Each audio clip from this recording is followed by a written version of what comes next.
A Northwest Georgia hospital confirms to the Fox 5 team the staff has vaccinated hundreds of people not yet eligible to get the COVID-19 vaccine. Those are relatives of employees at the Floyd Medical Center. And despite the shortage of vaccines across the state, the hospital CEO tells Fox 5 team reporter Randy Travis he thought he was doing the right thing. Why did you think this was a good idea? I was concerned about the availability of our staff. The Floyd Medical Center in Rome was one of the first in our state last year to encounter a COVID patient, the first to try experimental plasma therapy, and now a leader in the Southeast using monoclonal antibodies to help beat back the virus. When the hospital got its original shipment of vaccine, it became the first again. First to let family members of employees jump the line. We wanted to do all that we could to keep our workers in a safe environment so they'd be available to come in and take care of patients. If you vaccinate your people, then they're safe. Why would their family members need to be vaccinated then to keep your workers safe? Family members could come down with COVID, and then the employee would have to be home taking care of them. Under state guidelines, because of limited supplies, Georgians are being vaccinated in phases.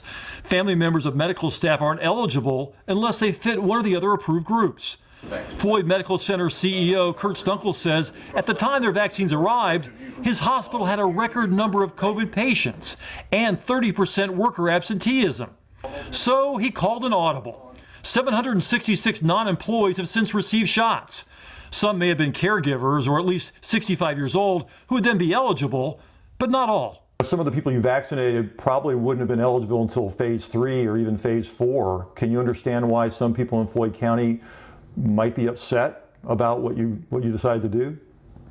Sure, I can understand that, but I hope others will understand that our motives were to have staff available. The CEO's wife was vaccinated. The Fox 5 team learned the adult children of another employee also got their shots, even though they don't live at home.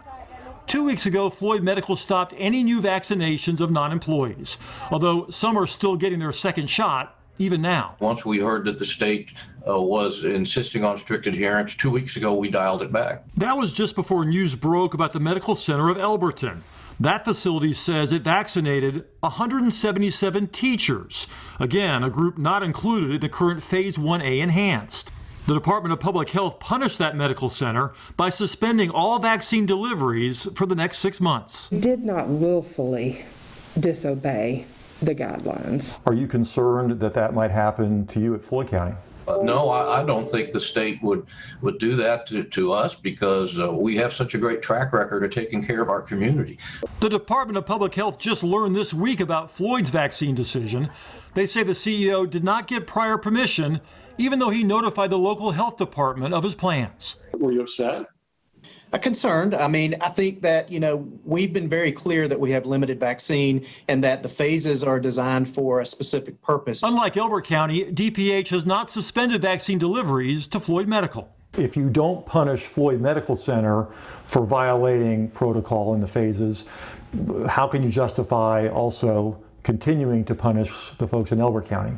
I really don't think there's an apples to apples comparison in this situation. However, when it comes to punishment, no decisions have been made. Floyd Medical Center was originally considered what's called a closed pod, meaning they were not expected to use their vaccines outside the hospital. CEO Stunkel says they are now sharing supplies with the health department and the public. Heck, nobody's perfect. I mean, we did this for the best motives in order to make our staff available. And then when we learned that we didn't have the latitude that we thought we did, we're back in compliance. And hoping that decision doesn't come back to hurt them. Randy Travis, Fox 5 News.